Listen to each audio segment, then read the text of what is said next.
Ever wanted to photograph a grizzly bear in Alaska from a safe distance, but all you had was your 70-200? What if you could double your reach without buying a whole new lens? Today, we're diving into Nikon's Z teleconverters, the 1.4x and the 2x, to see which one is right for your kit. And yes, I've got some bear stories from the field to help us decide. This video is for wildlife shooters, sports photographers, and anyone on the Nikon Z system who's ever wished they had just a bit more reach without carrying an 800mm bazooka. If you're torn between the Nikon Z 1.4x or 2x teleconverter, I've got you covered. By the end of this video, you'll know exactly which one to use, when, and why, and maybe save yourself a couple of $1,000s in the process. Hi, Joe here from Shutter Speak Photography. It's very nice to see your smiling face again here on YouTube.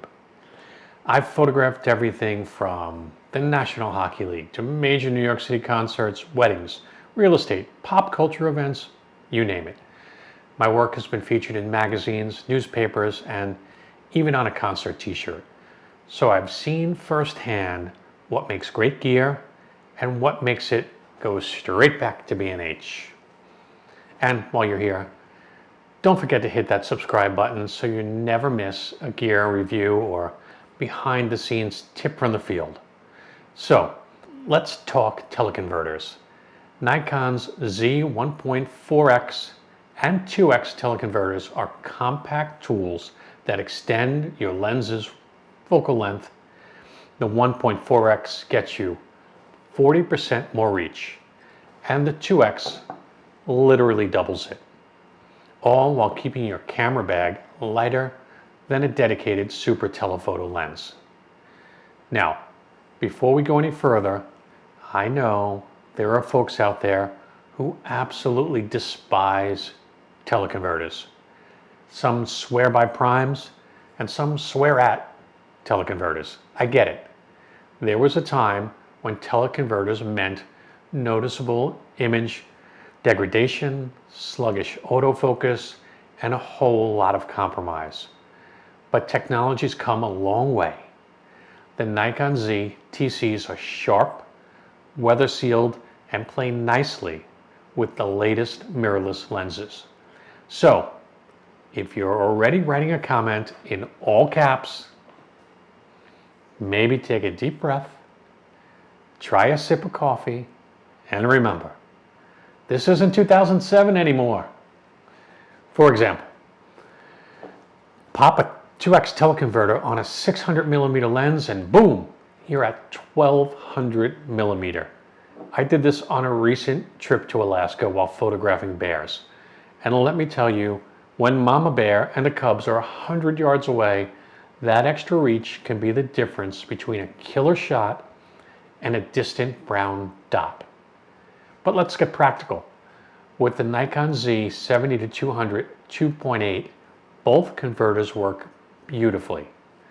The 1.4 gives you a 280mm max reach at f4. Great for concerts, sports, and events. The 2x gets you to 400, but at 5.6, which is still sharp, but starts to show a little bit of slowing of the autofocus, and of course cuts light. Now, pair either one with the Nikon Z 180-600mm, and it's a wildlife dream. The 1.4x gives you up to 840mm, and the 2x takes you all the way up to 1200mm. That's telescope level territory. But it's not all sunshine and grizzlies. There are trade-offs.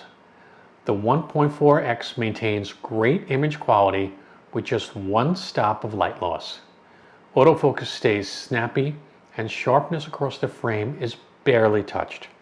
It's also lighter and slightly cheaper. But the 1.4x isn't a huge jump. If you're trying to turn your 200mm into a birding lens, 280mm might leave you wanting more. The 2x gives you double the reach. Seriously, 1200mm with a 180 to 600 is something you'd normally need a $15,000 lens to even approach, like the Nikon Z 600mm f4 TC VRS, which tops out at 840mm with its built-in 1.4x converter. With Nikon's 2x teleconverter and the 180 to 600, you're going far beyond that for just over $630. That's massive framing power at a fraction of the cost, especially if you're trying to capture distant wildlife without hauling a 7-pound behemoth through the tundra. The downside, 2 stops of light loss. Autofocus becomes a little sluggish in low light, sharpness takes a hit, especially at the edges, and you'll need a solid tripod. Hand holding 1200mm is no joke unless you've got arms like Thor. But here's the good news.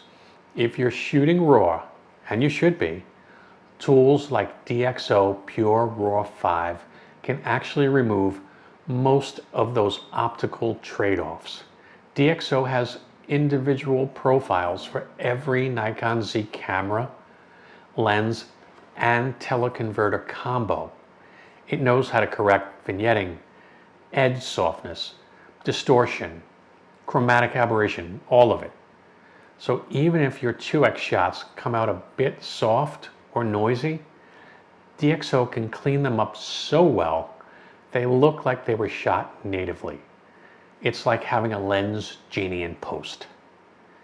So how about value for money? The Nikon Z 1.4x retails for around $586. The 2x, just over $630. Compare that to a 600mm f4 with a built-in TC, over 15 grand. And you start to see just how much mileage you get out of these compact add-ons. They let your existing lenses pull double duty without the bulk or budget strain. Sure, a prime 800mm will beat a converted zoom lens in image quality, but for most shooters, especially with RAW processing in your toolkit, the teleconverters deliver impressive results at a fraction of the cost and weight. Now, it is important to note, these teleconverters only work with certain lenses. So before you run out and pick one up, do check to make sure that they work with the lenses that you currently have or are looking to get. So what's the verdict? If you value speed, autofocus reliability, and image sharpness, go with the 1.4x. It's your safer everyday option. But if you need the reach, if you're shooting distant wildlife or field sports from the nosebleeds, the 2x is a powerhouse, as long as you're prepared to work a little harder for stability and light. And with RAW processing, the image quality is better than you might think. Would I use them? Absolutely. I brought them both to Alaska, and there were moments when I was so glad to have the 2x. Couldn't have got the shot without it. If you found this helpful, give it a like, subscribe for more gear reviews, and drop your thoughts in the comments below. Also, come hang out in my Nikon Z Facebook group. The link's in the video description. We'd love to have you join the conversation. What's the longest lens combo you've ever used, and did it deliver? Have you tried shooting with a teleconverter in the wild, or did it let you down when you needed it most? I'd love to hear your gear wins or fails in the comments. Let's swap stories. Thanks for watching. Seriously, it means a lot. Whether you're a weekend wildlife shooter or a seasoned pro, I appreciate you spending a few minutes with me today. See you in the next one. Bye-bye.